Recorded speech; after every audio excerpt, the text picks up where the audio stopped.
guys need to get out there and deal with a lot of girls. And I know this kind of clashes with, traditional conservative values a lot of times where they're like, hey, you should be trying to be monogamous, find a woman. Even though I think that is a great template maybe 50 years ago, in today's day and age with the way how women are and how promiscuous they are and how a lot of women sell men a dream or they sell purity, men deal success, women deal purity. I think you need to be able to identify women that are promiscuous, and a way to do that is by sleeping with them. And I'll say this, the reason why it's sleeping with them versus just courting them and dating them is because that's a woman's main commodity. So, give me the ring. This brings us to the decline of relationships in the West. And these gentlemen speak about this a lot, but it is an issue, I think. Look, I've talked about this before. Yesterday, for example, when everyone was talking about McCarthy, and then we had Haya of Libs of TikTok on, and we realized that Twitter had demonetized words, and there was some censorship going on. That's the kind of thing that I find most important, because speakers come and go, as you see, 2023 to also 2023. McCarthy. The kinds of issues that affect you every single day and the foundation of society, right? Politics is downstream. I've heard downstream or upstream. It's upstream from culture. And the most important component of our culture is strong relationships and strong families. And that has been kind of circling the drain for a while now. And there are a good number of reasons for that. So I want to break it down for you, let you know kind of what the causes are, and then the symptoms that people are experiencing. Because, by the way, a lot of the time you'll get some people say, Fresh and Fit, they must be misogynistic, they must hate women. No. This affects women and men negatively. The problem is that it's been spearheaded, by feminists, but ironically, not only feminists, but the porn industry, if you go back to the 60s and 70s as well. They were often one and the same, and now it's ended up in this unholy amalgamate that has left everyone miserable. So this clip really got us thinking to jump off with about modern relationships and dating in America. She's a 10 out of 10, but she has a higher body count than you. Oh, I don't care.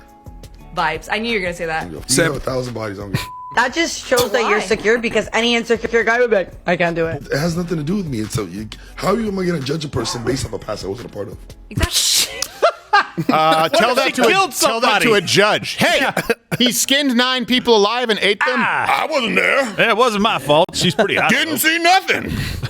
So let me give you a few stats here to undergird this. All the references are available, and then we'll open the floor to a discussion. So modern dating in America. Okay, let's go through young men first, okay?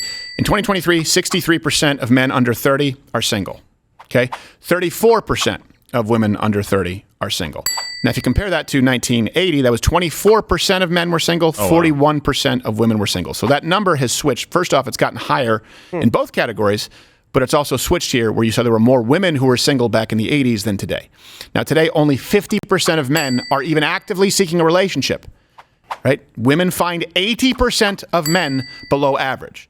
In other words, there are more men now who are single than women. That's a huge switch. There are more people overall who are single. Half of men say, I have no desire to change from being single. And then 80% of women are saying, well, most men aren't worth me ending my life of singlehood.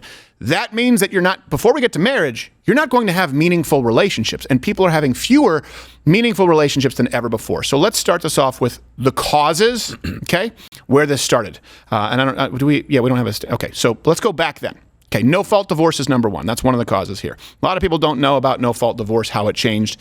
A lot of people don't know where it came from. So Hugh Hefner and Dr. Kinsey, the guy who said that everyone should be able to have sex with everybody, his Playboy Foundation, they were the first to actually underwrite legislation on no-fault divorce, okay? And they were supported by a lot of feminists. Now, the reason for this, just to be clear, is before no-fault divorce, there was a fault. It was either cheating, abuse, or abandonment, meaning that if someone cheated or if someone physically abused someone, they had to pay, right? It's not as though there were no consequences. And if there wasn't cheating or abuse, then it constituted abandonment. All were considered a breaking of the contract. That then switched in 1969 in California, the first no-fault state, actually Ronald Reagan. He said it was one of the biggest mistakes that he's ever made, no-fault divorce, where it just said you can leave and break the contract for any reason, and there's no one at fault.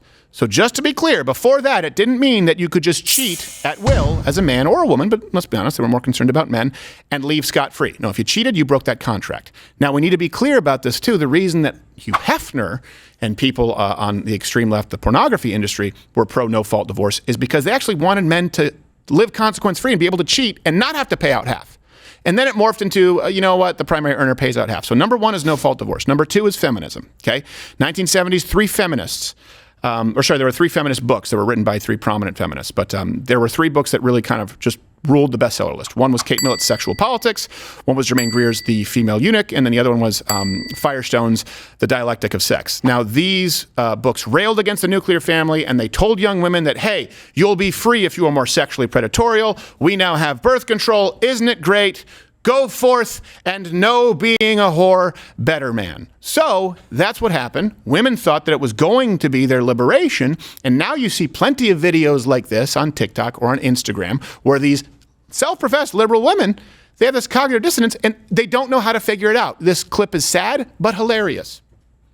Oh, there it goes. Do you want to know one of the saddest realizations I recently You had? guys know this one. Was that as a liberal woman, it is really hard to find a man who is willing to play the more traditional masculine role in the relationship in today's day and age, who is not a conservative. A man who wants to pay on the first date, who wants to open your door, who has that want and desire to take care of you and to provide, who is not a conservative. And obviously, as a liberal woman, I do want to be respected for my independence. And I do want to have my own autonomy in the relationship. Independence, but I don't go Dutch. Or conform to the traditional female homemaker, childbearing role. And most of the men that I've dated who do have that more natural provider masculinity about them are normally conservative.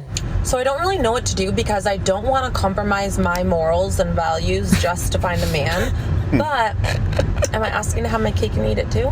Yes. Well, thank God we're not in the fat pride territory. So, it's allegorical. Incredible. But I want to toss to the people who are, and we'll take your chats afterward. Hey, has this made your life better, single people out there? Do you believe that your life is better now due to the way that we've changed the dating pool, the current environment? Really quickly, some consequences that are incredibly severe. We talked about people who are not interested in relationships, but since these changes, and again, it goes back to no-fault divorce, feminism, and porn. These were all the same, by the way. They were tied together. It was pro-porn, pro-sex, and no-fault divorce. Okay, now the divorce rate in the country, the 50% divorce rate is kind of a myth, though it has gone up. Women initiate 69% of all divorces, just to be clear. And infidelity and physical abuse are not even the top 5 reasons listed. Marriage rates are at their lowest point ever. And then we'll get into, before we get to marriage, the reason that people are just checking out of the dating pool for serious relationships whatsoever. I mean, you guys talk about this a lot.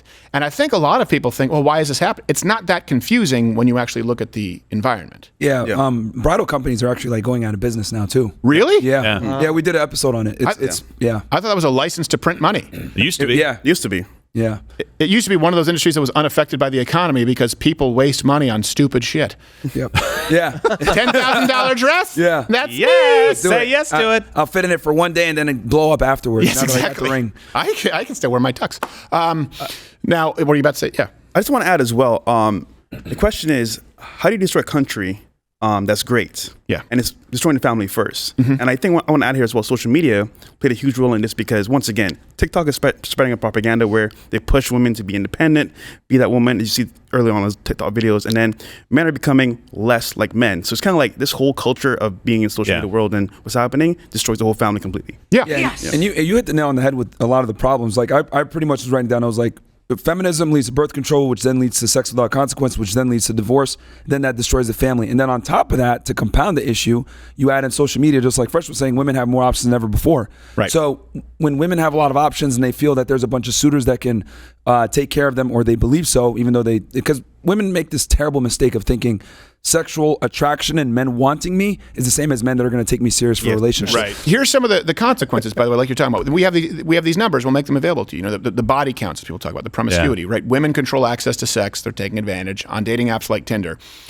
Men swipe right. So right's the good thing? Yeah. Right means that, hey, I like this person. Okay. Men swipe right far more often than women. Women swipe right only 5% of the time. Men, 53% of the time. Wow. And by the way, Tinder like is the also auto. not a good place to find meaningful relationships. Yeah. And to sort of put a face to it, an altered face to it. Social media influencer, and this, I guess she's a fitness model, Brittany Renner. Oh, man. And by the way, fitness model for women just means you're just not fat. Like, Yeah. this is one thing too. When women say, like, you have no idea what it's like to have these body standards. They were doing pull-ups before the show. Like, you have any idea how hard it is to be lean and muscular? It's like just don't be Tess Holliday, and guys will find you attractive. Yeah. So Brittany Renner, who's a fitness model, made internet waves talking about her body count on the Bus Confessions podcast. Oh, that's a good sign. So you said your count is 35? Mm-hmm. Okay. How do you feel about that number? It's kind of like annoying because at least half of my list I only had with one time. Oh, okay. So, but I still have to wear those. Yeah, you know what I mean? it still happened, you know. But I think that's the only thing that's annoying is The music is annoying. That's my number, and I can't even have on a regular basis. It's usually quarterly. Like that's kind of been my schedule, unless Like I'm taxes? in a relationship or talking to someone. That pre-commitment phase, which has not been anything recently. It sucks. So over half my, probably about half my list, one time. So. How bad are you in bed? Now, getting rid of Well, that's a lot. That's a lot the of moral ones. idea. The moral consequences, like that.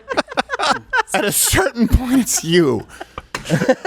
So many of the people that I slept with, didn't come back for seconds. Yeah, if they're not living with a smile on their face, you're doing it's not something that wrong. complicated for men. Yeah. I want to mention too. Yeah, go ahead. Do women ever tell their real body count? Just being I don't frank think here. so, right? Yeah. We never really We have an know. equation. It's actually multiplied by 7, add another 10, then divide by 1. Well, who are these women? Roadies for Van Halen? What was that line in Clerks when he's at? And I will say this too, because we actually spoke with her on Academics podcast, Yes. and I predicted this. I told her, yo, you're going to have a very difficult time finding a guy because you're out there on social media. You've banged a bunch of athletes and celebrities. Guys aren't going to take you seriously. Yeah. And since you're famous and you make a certain amount of money, you've basically ostracized a majority of men from taking you seriously. You're probably going to end up single. And the thing is, she's starting to realize that now. Yeah. Yeah, no, you're absolutely right, and I don't think we need to run another clip of her because we get the point. She likes sleeping with guys; they don't like sleeping with her. Now, She slept with 3 in one day, though. I think that's an important note. You don't have to run the clip. I'm just saying She just said that's the before reveal. you feel bad for her. Yeah. She did the hat trick. Maybe it's 3 in one day. And here's the thing, you guys do this Monday, Wednesday, Friday. You said your show. Yes. And Nick DiPaolo's on Mug Club every day at 5 p.m. And the reason we brought him on is, first off, he's the OG. Like if you ask other people in the industry, they'll say, "Oh yeah, Nick's the guy. He's as funny as they get." He's been talking about this for a very long time. Now again, he's not. I'm not saying that he's a Christian conservative. He's an agnostic, rough around the edges guy. But he talked about the idea of women's body count and even the sort of secular idea that, hey, you want to test drive a car, right? Some guys would say that. This is from 20-something years ago, at least, Nick DiPaolo discussing this issue. You could be the biggest whore for the first 30 years of your life, the NBA West, East, and South, and still have the pussy of a Girl Scout when you're 76. They tighten the vagina. And you're deceiving men when you're doing that. It's like rolling back the odometer on a used car. He's talking about vaginoplasty. That's a real thing, man. Like it is. Well, we know girls that are in the Miami lifestyle, and literally they'll be pretty much with basketball players, football players, and then they go get the surgery. It's like, oh, I'm a new body now. I'm like, no, you're not. You're still the same person. And it's interesting that he said this 20 years ago before the explosion of social media. It's even worse now because a regular girl will get DMs from athletes, celebs, guys that are top tier, and they have access to them now because of the internet. And so in Instagram. Yeah. No, and the thing is, like, people will say, oh, you're being anti. No, look, being anti-women's liberation, meaning having sex with as many people as you want, it's not anti-woman. Ask how, go take a sampling, right? Poll 60-something-year-old women and ask them if they say, hey, I wish I slept with more guys one time in my life. That's my biggest regret. No, almost always these people say, when they're older, they say, I wish I would have spent more time with my family. They don't tell you I wish I had more money. They say, you don't get more time. I wish I had more time. That's what they invariably say. When they say time, they mean time with people that matter. And think about this. You're wasting so much time in your life with things that don't matter, people that don't matter. And the problem, right, it's a double-edged sword, is you may never be able to find that relationship that matters because people are checking out. They're all terrified. Men are saying, well, I don't want to get married because 70%, if they're college degrees, 80% of divorces are filed by women just because, and it's no fault. And I don't want to marry a woman who's trained herself her whole life to learn how to break up with men. And then women are saying, hey, I don't want to marry these men children, sorry, it's hard when you combine the two, who are going through second adolescence in their 30s. Yeah. And this is, look, you want to destroy a society from within. It's tell people that evil is good. Yes. And when I say evil, I mean learning to, I had a pastor one time give me this analogy, it's like sticky tape, where he said, every time you rip off the tape, it gets less and less sticky. Yeah. Right? This is an analogy I used to use in youth group. Yeah. And it's true. The more partners you have, Yeah. you get really good at breaking up with people. You get really good at learning to end relationships. That's not great for yourself long term if you want to be in a permanent relationship. Well, you also get really good at learning how to get somebody in bed. That's not the goal of a relationship, right? If you want to learn how to get a guy in bed, it's pretty simple, right? The girls don't have to do a lot of training on that. Just say yes. Yeah, exactly. Guys, that's not what you want for a relationship. Like, that's not the skill that it takes to be in a relationship. And really, we've talked about this on other shows. Like, we do need to bring some shame back. Like, Yes. I'm shaming the guys that are doing this too, and shaming the women. Like, I'm doing it for your own good. You need to be ashamed of doing these things. Steven, You could see it in her face. Like, when she was saying this, like, I still have to wear that. And I'm like, yeah, we are you at 40 telling you now not to make those mistakes, because at 40, you're going to regret it. Yeah. And you can't make Your mic's anything coming in up. a little hot. I don't know if Can't you change. accuse if it's just me, but yes, Nah. you're both. You made a good point. Passion. And in the Bible, it talks about end times, where good will be evil will be good. Yeah. And it's crazy because we're telling women to become better for themselves and their family, but they don't care what men actually want. It's what they want. So Yes. it just sucks. Yeah. And I'll say And I this saw, behold, a pale whore. And chlamydia followed with it. Yes. Oh my goodness. No, I was going to say that it's since women are more promiscuous now than ever before. One thing that I say that people have, it's kind of controversial. I say, before you even think about taking women seriously nowadays, you need to have sex with at least 50 girls. And people are like, whoa, what are you talking about? And the reason why I say that is because if you get into a relationship dealing with a lot of modern women with, where they're racking up 10 bodies, 20 bodies in a semester in college, because more women attend college nowadays. And, there's, I call it the deregulated sexual marketplace. Women basically are able to hook up with whoever they want. And if you leave women to their own devices, what do? They typically pick the best guys, and they're, smashing a lot of these guys, and it's easy for them. So as a man, you don't want to get into a relationship with a girl that has been ran through and you're not able to see it. I call it like basically getting in the ring with someone who's a black belt and you're a white belt, because you're not necessarily experienced enough to be able to, how do I say this? Combat and or identify certain characteristics that would disqualify her from a serious long-term relationship. And guys have to learn this skill now. It used to be, back. But they won't learn the skill through sleeping with a bunch of women, though. You need to learn the skill through screening for values and actually like finding someone. And I get that there's a lot of dishonesty, right? And there's a lot of deception. But I don't know if a guy's necessarily going to learn like, I slept with 50 women, therefore I know that you banged 14. It's not a hard 50. It's not a hard 50. It could be like 35, 40, whatever it may be. But what I am saying is that guys need to get out there and deal with a lot of girls. And I know this kind of clashes with, traditional conservative values a lot of times, where they're like, hey, you should be trying to be monogamous, find a woman.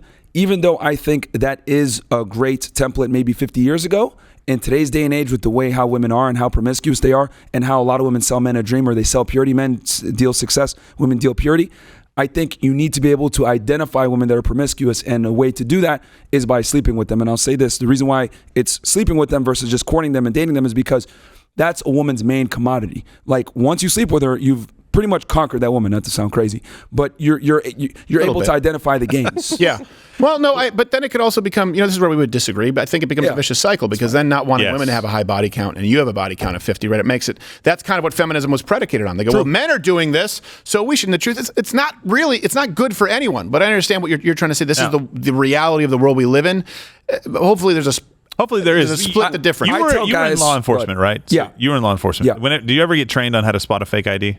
It may not have been part of what you were doing, right? But no, like fraudulent documents, yeah. Yeah, so anybody that's trained on how to spot a fake ID studies the original. You don't study the fakes, because that can change. You study the original so that you can understand and see when something is off. So I would disagree with you wholeheartedly on this, saying, look, if you want to find a pure woman, study what that is. Go and find what that is so that you know what to look for, not necessarily what not to look for, because I think you're going to be fooled. Like you said, women now will sell purity. I never really put it into those words, but that makes sense, right? That makes sense. Like, I haven't been somebody who's going out and sleeping around.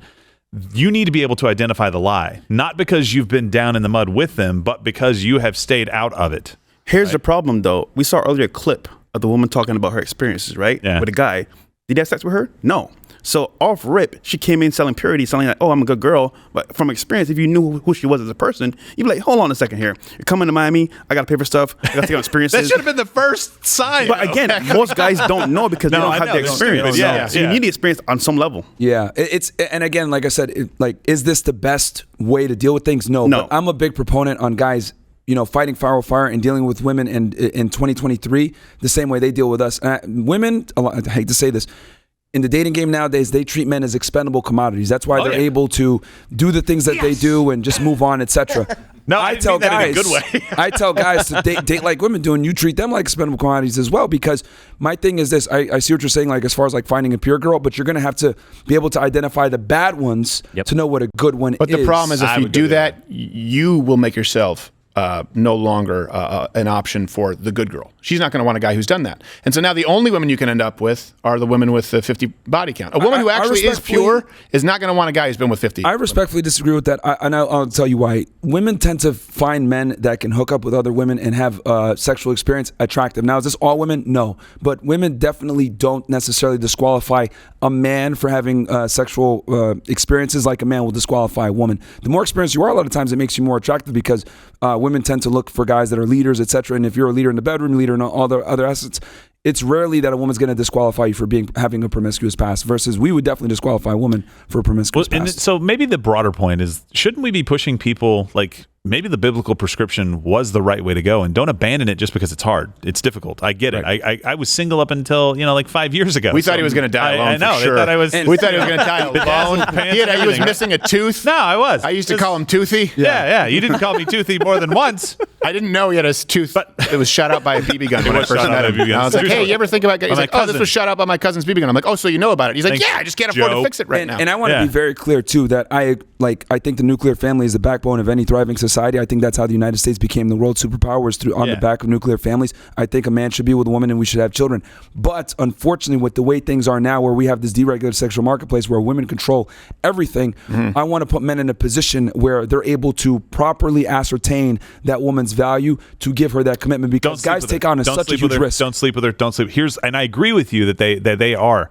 The minute my wife, who's now my wife, at the time, the girl that I was dating, we talked about sex early and said, hey, I'm waiting. That immediately turns people on or off. It turns people off that are like, hey, I'm just interested in sex. And it turns somebody on, not in a sex way, but it turns like, ooh, okay, so this guy has some morals. This guy has a little bit of what I'm looking for. There's some character there. There's something more than just, hey, I'm trying to get in your pants there. I agree with you. Like, I think the problem that we're facing is that society, you're correct, is crazy. Right? I don't think you play into their hand, though. I think you have to go a completely different direction. Well, there's also my primary issue is once we get past the entry point. Right. Here's the problem to you and your wife, and I know that. And by the way, you were both very straightforward about your quote unquote body I did counts. want to have sex with her before. Yeah, of course you did. Of course you did. You're a man. I mean, it was like it was for a while. It was like we had to move the furniture like a Great Dane's tail. No, come on. But it's difficult. Here's the problem, though. The reality is, at this point in time, not that she ever would, but now that you're married, and the church has failed men in a lot of ways here, where that woman's talking about, hey, I expect this. Okay, how about a prenup? Your wife, if she wanted to, if she were that person, could leave you tomorrow and take all your stuff. Yeah. Even though you both waited. And that's a separate problem. So there's so many barriers to entry now for young men where they're going, hold on a second, first off, body count. And then let's assume that we all find common ground and you each find a person who is actually loyal, a person who actually does value their body and values their partner. There still is a contract right now that doesn't make sense. And men are saying, even if all of that happens, I would rather, and here's another report, 1/3 of men between ages 18 to 24, no sexual activity at all in the previous year. A lot of them aren't even interested in it at all. That's why you have Western men becoming what they call passport bros. And this is according to Urban Dictionary, where they say men who have chosen to seek out foreign women, typically from other countries, for relationships. Why? Because there's a different standard. There's a different view of marriage. There's an actual view, a contractual view of marriage. They believe, according to this source, that Western women have been influenced by cultural and societal pressures to behave in a certain way, and that by seeking out foreign women, they can find authentic, fulfilling, and more harmonious relationships. They'll often go to Southeast Asia or South America, and just because this conversation can always get intense, here's, try and guess why it's a pleasant clip. We were both vibing in Spanglish until she spoke too fast. Se llaman empanadas de iglesia porque son empanadas más pequeñas. Women here are very feminine. Small, right? They're not as... Right now, there are Western women watching this, turn to the husband, is that what you want? Is that... Yes. Quiero que tú me veas bien. Es por todo. Ropa, verme bien. Sí. También. I need to wait for 2 years. 2 years. Wow. Did you already apply?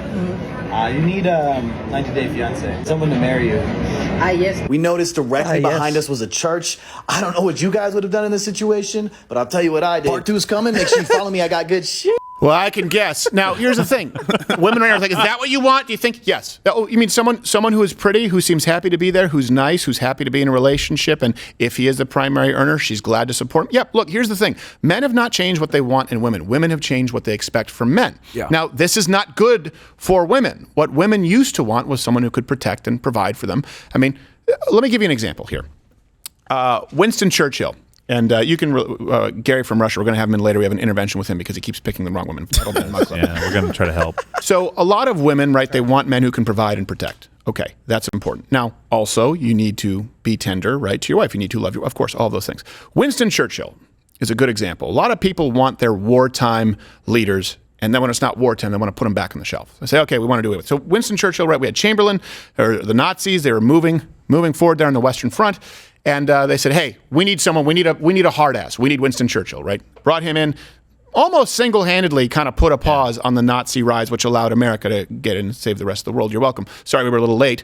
But did you guys know Churchill was ousted 2 years later? Did you know that? Not surprised. 2 years later. Why? Because he didn't support socialized healthcare. So they said, we need someone to come in and protect us. And then afterwards, he was saying, socialized, you'll become a bunch of lazy socialist pussies. And they were like, okay.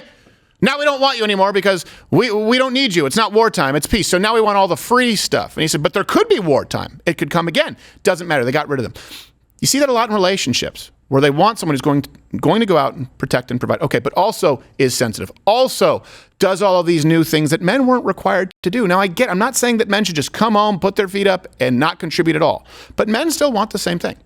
Mm-hmm. I'm telling you this, women, if you are looking to find a man, if you were saying, hey, how do I make myself desirable to a man? They want a woman who's, pretty, but they want a woman who's nice. They want a woman who they feel like they come home and it's a safe haven. And someone who they can trust. Someone who has their back. We mock it now. I'm not just going to be some Tammy Wynette, stand by your man. Well, then don't expect to find a man. Men still want the same things. Women want a man who can provide, protect, also be sensitive. Also listen to the problems about caring. Look, I'd call this the 99 and 99 rule. Okay, and I will have this, and I've discussed this before, but maybe this might be new to you guys. I'll ask people who are married, a couple. And I'll say, okay, you're married, and this is your husband. I say, okay, something goes bump in the night. Is he expected to go down and take care of it? And the woman invariably says yes. And if you're at home right now, answer these questions. Does he go down? Or do you go down and say, hey, hubby, lock the door? No, he is. Okay. Does he work? Does he provide for you? I'm not asking if he's rich. Does he work? Does he provide for you? Okay. I've now crossed a threshold, but I'm going to ask you one more question. Does he ever do anything nice for you, like flowers or anything sensitive? Okay, congratulations. You are now with a man who's doing more than 99% of men ever since the beginning of time, especially if he listens to you discuss problems that have no effect on him. No one in the nomadic days, or if you go back to any ancient civilization, was that expected of men. Then you ask women, okay, so flip side. Do you cook every day? No, you're doing less than 99% of women since the beginning of time. Now, you may not want to cook. You may not, but guess what? He still wants that. He still wants a woman to be there to support him. And I understand you can both share responsibilities and you both work, but the expectations of men have changed so much, and the desires of men that they have in women have not changed. That's why you see things like we talked about passport bros, sex dolls. This is an ex-Google chief said that AI sex dolls will, quote, redesign love and relationships. The global market in 2020 was $411 million. And it's expected to grow by 56%. And by the way, there was a survey. 50% of sex doll users consider their doll as, quote, the ideal partner for me, and I feel emotionally attached to it, like this guy. This will be her anniversary present for our 10-year. I got these matching wedding bands. They say synthetic love lasts forever on them. Which one's the robot? Now, here's the thing. I'm not going to lie to you. I decided to test it out for research purposes. And in my case, I think I deserve my money back. Wait, test what?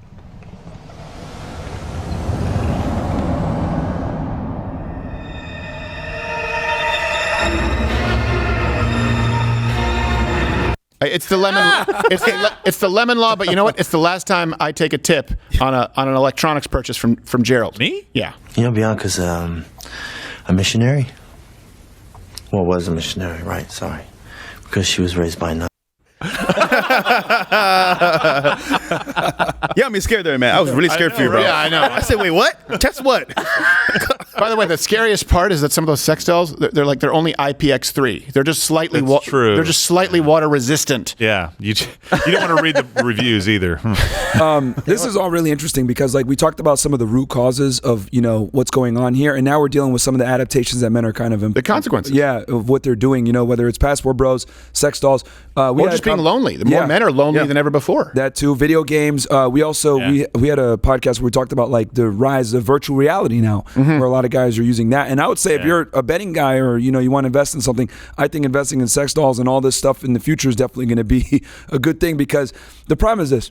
Well, maybe not a good thing, but you're saying you'll make money in it. Financially wise. Investing in it. Financially wise. I'm saying investing to make, because I predict that it's going to continue to grow as a market. Crypto and sex. That's not license with sex dolls to go and make deposits. Go ahead. Yeah, but I will say that what's basically happening, we showed this clip earlier, is that women have changed, but they still expect men to be traditional when the women don't necessarily provide traditional value back. They want a guy that's going to be a protector, a provider, do all these things that men historically have done while simultaneously not bringing back what men required of women. They're whores. They don't necessarily want to cook. They don't want to clean. They don't want to obey you. They don't want to be submissive. They want to be able to behave however they want while simultaneously getting a guy. And that's the equivalent to me being a fat, nacho, cheese-eating loser playing video games all the time saying, I deserve a bad bitch. It's ridiculous, but it's interesting. Now, you're just to be clear, because you're a black guy, correct? Bad bitch is a good thing. Yes. Sorry, yes. Yeah, but it's a Elizabeth song. I was thinking Jaws. That's a bad fish. Yo, that is so cringe. Imagine going on a date and she's like, I'm a bad bitch. She's like, oh, we just said that out loud? Oh, my goodness. And here's the other thing, too. Don't call me bossy. One thing, and I want you guys to really, like, this is the thing that's crazy to me, right? So we've interviewed, like, almost 3,000 chicks on our show.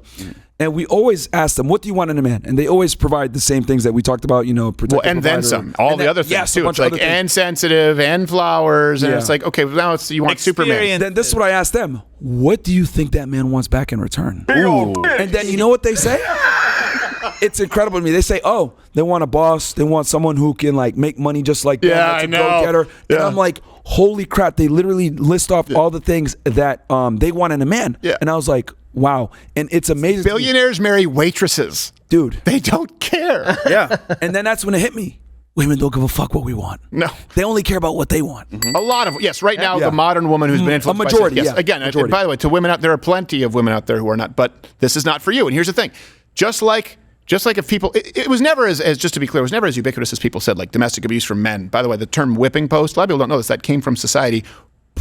It was exclusively for men who beat their wives. You were tied to a whipping post and you were embarrassed in the town square because domestic abuse has always been considered horrible, just to be clear. So what I'm saying is men needed to clear ranks. They needed to clean ranks at some point. And women, I get that this is not all, but there aren't enough of you speaking out because, by the way, men are more lonely than ever, but women are miserable too. Studies show that women are unhappier than ever. 20% of women under the age of 40 are on antidepressant. Yes. Okay? This increases, by the way, the closer they get to menopause. And I don't necessarily know that we have the numbers after menopause. But again, when you ask 60-year-old women, if you ask 60, 70-year-old men, 80-year-old men, like, hey, what do you wish that you had done more? It ends up being the same. This is where men and women find common ground. Time with family. You know what's crazy? You brought up medication, right? So there's a test that guys do nowadays. Well, actually, the players. They go to a girl's crib, look in the medicine cabinet, and they see any medication in there. Yeah. And that's a huge red flag because either they're in therapy and they need that. That's a red flag because guess what? In your relationship moving forward, that might be a problem. So it's just tough. And it's interesting, as they become more and more liberated, they've had more anxiety, more depression, more sadness, more miserableness. It's crazy because like I've always said, like feminism was a lie to women. It told them, go get a career, make this money, become successful, etc. But what they don't realize is a woman's sexual market value is absolutely perishable. You only have a finite amount of time to get the guy that you want. And the older you get, the more money you make, the more you dwindle that pool of men, and you're becoming less attractive to those very men that you want. No, I think you're absolutely right. Well, no, and so we had that clip earlier about that girl saying, I want all these conservative values. Yeah. Liberal, right? Yeah. So that was that whole thing. Like, I want, do you see like what you're saying there? You want all of these things that maybe in your late teens, early 20s didn't really care about those things. You're like, ooh, that's gross. I'm going to be an independent woman and I'm going to go get these things. And then you're like, well, wait a minute.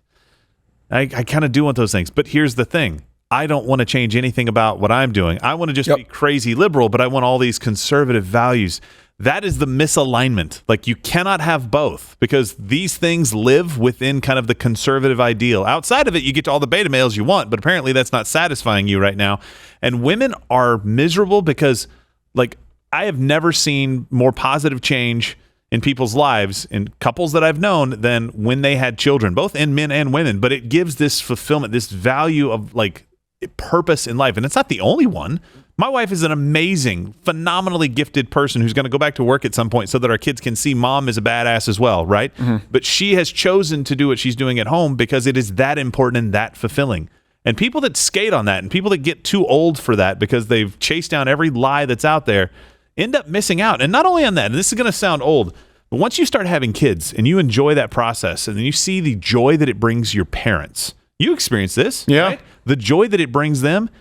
I don't know that I'll get that. My dad finally started talking to me again. I know, yeah, it's crazy, right? You had kids, and all of a sudden you're important again. No, it's just like my mom face palms me. She's like, "Yeah, where's my grandchildren?" Exactly. And so there's these benefits. There are these things that are built in that you miss. These really big, important things societally that make life more full and rich. And you guys are missing this because you're chasing after. I'm sorry, we talked about this yesterday in the 5-minute joke. You're chasing after fleeting joy. Has any of this made your life better, men or women? This is the thing, and often men are told they can't speak about it because you're not a woman, right? No vagina, no opinion. But now the trans thing, like no uterus, no opinion. I don't know, just whatever. If you have a moo-moo, I guess you qualify.